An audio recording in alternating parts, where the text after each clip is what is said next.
नमस्कार. प्रतिविश्व एक श्रवणोत्सव या यूट्यूब चॅनलवर तुम्हा सर्वांचं मनापासून स्वागत. मित्रमैत्रिणींनो, 12 एप्रिल 2026 हाच तो दिवस. आपल्या लाडक्या आवडत्या सुप्रसिद्ध गायिका आशा भोसले हा इहलोक सोडून गेल्या. बघता बघता 12 दिवस झाले. ज्या क्षणी आशाताई गेल्या आणि सर्वत्र ती दुःखाची वार्ता पसरली, त्या क्षणापासून सर्व समाज माध्यमांवरती, घराघरातून आणि प्रत्येकाच्या कानामनात आशाताईंचीच गाणी वाजू लागली. आशाताईंची गाणी आणि आशाताईंच्या आठवणी प्रत्येकजण सांगत होता आपापल्या परीनं.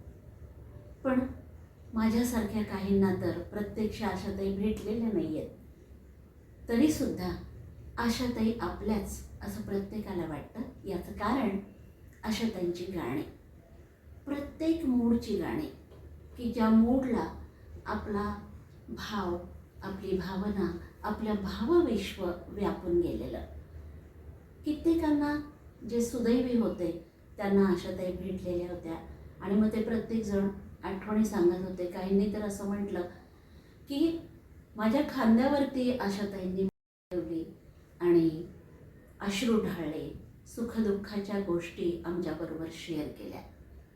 असेही काही होते आणि असेही काही होते की ज्यांना आशाताईंचं प्रेम, जिव्हाळा, माया किंवा आशाताईंनी केलेला, स्वतःच्या हाताने केलेला पदार्थ त्यांना खायला मिळाला. किती भाग्यवान ते. पण तुमच्या माझ्यासारखे काही जण मात्र फक्त आशाताईंची गाणी हेच आपल्या जवळचं, आपल्या काळजातलं, आपल्या हृदयाचा ठेवा असं आपण म्हणतोय आणि त्यांची गाणी ऐकतोय. की आशाताई गेल्यापासून आपण किती रोज वेगवेगळी गाणी ऐकली. अर्थात आकाशवाणीवरून तर गाणी वाजतातच आहे रोज. आकाशवाणीत काम करत असताना मला एक आठवण सांगायची आहे. मीरा भजन मी लावलं आणि ऐकतच राहिले. सुप्रसिद्ध संगीतकार जयदेव यांनी स्वरबद्ध केलेलं ते गीत, भक्तिगीत मीरा भजन, ते ऐकलं आणि आशाताईंचा स्वर, तो व्याकुळ स्वर ऐकला. त्या व्याकुळ स्वरांनी माझं लक्ष अगदी वेधून घेतलं. गाणं ऐकलं आणि काहीतरी असं हृदयात कालवाकालव झाली. काय होतंय कळत नव्हतं, कारण ते शब्दांचा अर्थच कळत नव्हता.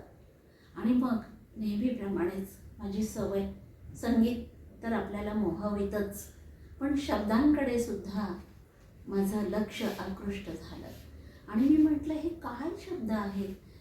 हे कळत होतं की मीराबाई कृष्णाबद्दल काहीतरी बोलतायत, पण हे शब्दच मला कळत नव्हते. शब्द होते आली रे मेरे नैनन बाण पडे.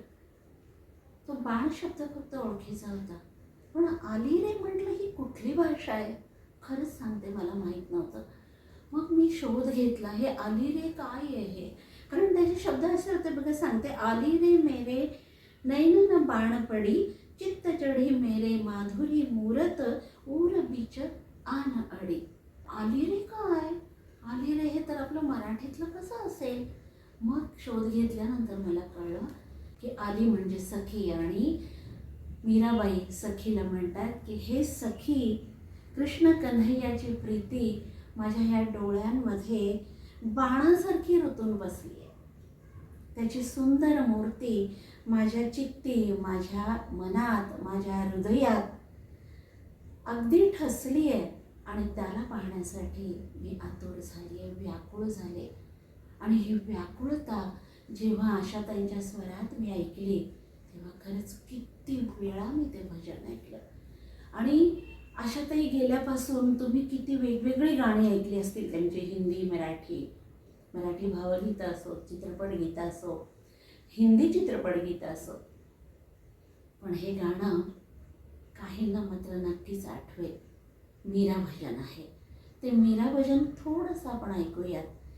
जयदेवाने स्वरबद्ध केलेलं हे मीरा भजन आशाताईंच्या स्वरात. काय व्याकुळ स्वर आहे बघा. तुम्हालाही वाटेल की खरंच आशाताईंनी गायलेली ही रचना आपण ऐकायला जावी. ती रचना आधी ऐकूयात आणि त्यानंतर वक्त या चित्रपटातलं ते खास गाणं साहिर यांनी लिहिलेलं. आधी मीरा भजन.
विश्वास, आशाताई गेल्यापासून तू रोज त्यांची गाणी वाजवतोय रोज, अगदी रोजची संध्याकाळ जेव्हा विश्वास ह्या सिंथेसायझरवरती गाणी वाजवत असतात त्यांचा छान तो रियाज चालू असतो असं म्हणायला हरकत नाही. खरं म्हणजे पण हे गाणं जेव्हा वाजवलं ना तेव्हा वाटलं मला की आपल्या मित्रमैत्रिणींना गाणं आपण ऐकूयात, कारण हे गाणं म्हणजे आशाताईंची खास ओळख आहे असं मला वाटतं.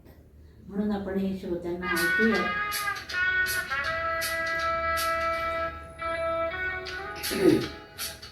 वक्त सिनेमा 1965 सालचा.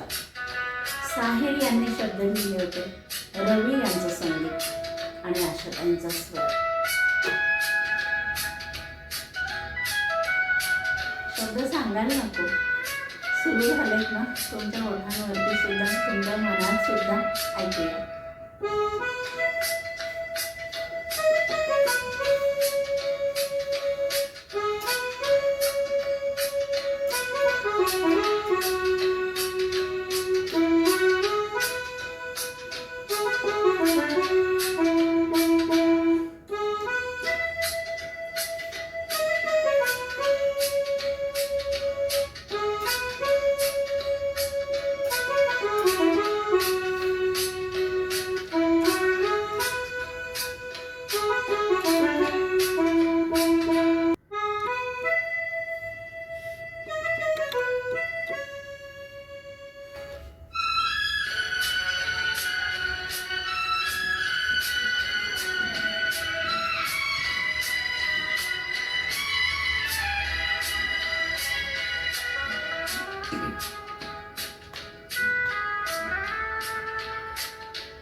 जो भी है बस यही एक पल है.